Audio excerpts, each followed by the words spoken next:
کہ جس اللہ نے تم پر قرآن فرض کیا تمام انسانوں پر کہ پڑھو سمجھو اس کے حکموں پر عمل کرو اور اس کے پیغام کو دوسروں تک پہنچاؤ۔ حضرت عمر فاروق رضی اللہ عنہ کے دروازے پر مدینہ کا ایک شخص رہنے والا فجر کی نماز پڑھ کے آپ کے دروازے پہ آ کر بیٹھ گیا۔ حضرت عمر نے اس سے پوچھا کہ کیسے آئے بھائی؟ بولے حضور امیر المومنین میں بہت غربت میں ہوں، آپ میری مدد نہ فرما دیں۔ امیر المومنین نے اس کی مدد کر دی۔ پھر فجر کے بعد وہ شخص دوسرے دن آ گیا، آپ نے پھر مدد کی۔ پھر تیسرے دن وہی شخص پھر حاضر ہو گیا حضرت عمر رضی اللہ کے یہاں، اور اس نے کہا کہ حضور میری مدد کر دیں۔ آپ جلالی تھے، آپ نے کہا ارے بھائی تندرست ہو، کما سکتے ہو، کیوں بار بار چلے آتے ہو؟ پھر آپ نے کہا اذهب، کیا تم یہ چاہتے ہو کہ تمہاری غربت دور ہو جائے؟ بولا جی چاہتا ہوں۔ تو پھر بولے تم کو عمر کے آنے کی دروازے آنے کی ضرورت نہیں ہے، تم عمر کے دروازے آئے ہو، میں تمہیں اس کا دروازہ دیکھا ہوں جہاں سے خود عمر مانگتا ہے۔ تو آپ نے فرمایا اس نوجوان سے فتعلم القرآن فَإِنَّهُ سَيُغْنِيكَ عَن بَابِ عمر۔ تو حضرت عمر نے اس نوجوان سے فرمایا کہ جاؤ قرآن کا علم سیکھو، یہ قرآن تمہیں عمر کے دروازے سے بے نیاز کر دے گا، غنی کر دے گا۔ یہ تمہیں اللہ اتنا دے گا کہ تمہاری جھولی تنگ پڑ جائے گی، لیکن اللہ کی وسعت میں کمی نہیں آئے گی۔ سبحان اللہ۔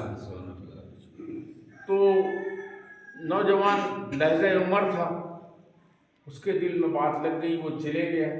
اور بہت دنوں تک وہ دکھا نہیں حضرت عمر رضی اللہ، وہ شخص دکھا نہیں۔ تو آپ پریشان ہوئے، آپ نے لوگوں سے پوچھا دریافت کیا فصلہ کہاں ہے وہ؟ تو لوگوں نے جواب دیا حضرت عمر کو فضل اللہ علیہ، پتہ نہیں کہاں ہے۔ پہلے تو لوگوں کے گھر کے دروازے کھٹکھٹایا کرتا تھا، ہر کسی کی چوکھٹ میں جاتا تھا۔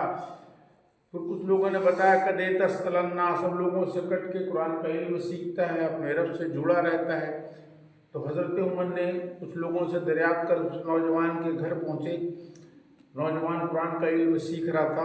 سبحان اللہ، سبحان اللہ، سبحان اللہ۔ حضرت عمر نے اس سے کہا کہ ارے بھائی آپ نے تو ہمارے گھر آنا ہی بند کر دیا ہے، کیا ہو گیا؟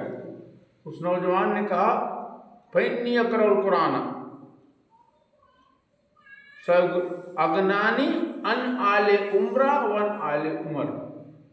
ہمارے نوجوان نے حضرت عمر سے فرمایا کہ امیر المومنین میں قرآن کا علم سیکھتا ہوں، اس قرآن نے عمر سے اور عمر کی آل سے مجھے بے نیاز کر دیا ہے، اور جب اب میرے پاس کسی سے ملنے کا میرے پاس وقت نہیں ہے، جب میرے کو کسی سے ملنے کا وقت من کرتا ہے تو میں قرآن پاک کی تلاوت کرتا ہوں، اپنے رب سے ہم کلام ہوتا ہوں۔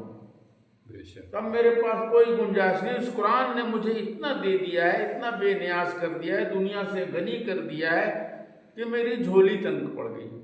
تو حضرت عمر نے اس سے کہا ما وجدت فی ہو، ما وجدت فی، اس قرآن نے دیا کیا؟ نوجوان سے کہا۔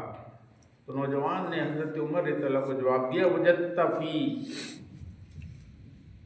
میں نے قرآن میں پڑھا فی السماء رزقکم وما توعدون، کہ میں نے قرآن پاک میں پڑھا کہ تمہارا رزق تو آسمانوں میں اور جو وعدہ تم کو دیا جاتا ہے۔ اس نوجوان نے حضرت عمر سے کہا رزقکم فی السماء وانا اطلبکم فی الارض، میرا رزق تو آسمانوں میں تھا اور میں اسے زمین میں تلاش کر رہا تھا۔ اس نوجوان نے حضرت عمر سے کہا کہ اے امیر المومنین، جو انسان قرآن کا علم سیکھتا ہے اللہ تعالیٰ اس کو دنیا سے بے نیاز کر دیتا ہے، غنی کر دیتا ہے، اور اس کی جھولی میں اتنا دیتا ہے کہ اس کی جھولی تنگ پڑ جائے گی، لیکن اللہ کی وسعت میں کمی نہیں آئے گی، وہ کبھی کسی کا بھی محتاج نہیں رہے گا۔ آپ فرماتے ہیں من قرأ القرآن وتعلمہ وعمل بہ البس یوم القیامت تاجا من نور۔ آپ نے ارشاد فرمایا کہ جو قرآن پڑھے اور قرآن سے علم سیکھے اور اس علم پر عمل کرے تو قیامت کے دن اس کو نور کا تاج پہنایا جائے گا۔ سبحان اللہ، سبحان اللہ۔ آپ وسلم فرماتے ہیں فی نبو ما قبلکم و خبر ما بعدکم و حکم ما بینکم. آپ وسلم فرماتے ہیں کہ اس قرآن پاک میں تم سے پہلے والوں کی بھی خبریں ہیں، تمہارے بعد والوں کی بھی خبریں ہیں، اور تمہارے بیچ کے حکم بھی ہیں. آپ وسلم فرماتے ہیں لن تغدو فتعلم من کتاب اللہ خیر لک من ان تصلی 100 رکعۃ. آپ وسلم نے ارشاد فرمایا قرآن کی ایک آیت کا علم سیکھنا 600 رکعت نفل نماز پڑھنے سے بہتر ہے. سبحان اللہ یعنی ایک سبحان آدمی 600 رکعت نفل نماز پڑھیں گے تو آپ کو رات بھر لگ جائے گا.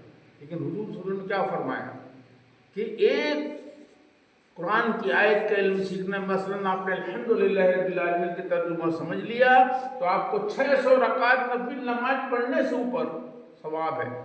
یہ کسی دنیا دار آدمی کی بات نہیں. سورج اپنا راستہ بدل سکتا ہے لیکن سلطان انبیاء علیہ السلام کی بات قیامت تک کوئی مائیکل نہیں بدل سکتا. جو بے شک ہے نا، اس پر ہمارا ایمان ہے.